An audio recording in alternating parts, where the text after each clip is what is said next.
बिस्मिल्लाहिर्रहमानिर्रहीम। अस्सलामु अलैकुम वरहमतुल्लाहि वबरकातुहू। आज मैं आप सबके साथ अपने मुसलमान भाई या बहन के बारे में हम जो खुफिया दुआएं करते हैं उसकी फ़जीलत को बताने जा रही हूँ। वीडियो को पूरा वॉच कीजिएगा। हज़रत सफ़वान बिन अब्दुल्ला बिन सफ़वान से रवायत है कि उम्मे दर्दा उनकी बीवी थी।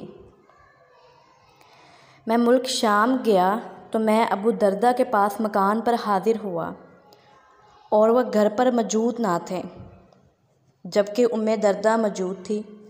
तो उन्होंने कहा, क्या तू इस साल हज का इरादा रखता है? मैंने कहा, जी हाँ। उन्होंने कहा, अल्लाह से हमारे लिए बुलाई की दुआ करो, क्योंकि नबी सल्लल्लाहु अलैहि वसल्लम फरमाया करते थे, मुसलमान मर्द की अपने भाई के लिए पसे पुश्त दुआ कबूल होती है। उसके सर के पास मोक्कल फ़रिश्ता मौजूद है। जब ये अपने भाई के लिए भलाई की दुआ करता है तो मोक्कल फ़रिश्ता उस पर आमीन कहता है और कहता है कि तेरे लिए भी उसकी मिसल हो।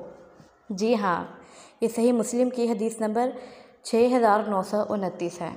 जी, इसी वजह से यही कॉन्सेप्ट है जिसकी वजह से हम कहते हैं अपने बहन भाइयों का कि मेरे लिए प्लीज़ दुआ करना, अल्लाह तुम्हारी दुआ क्या पता कबूल कर ले।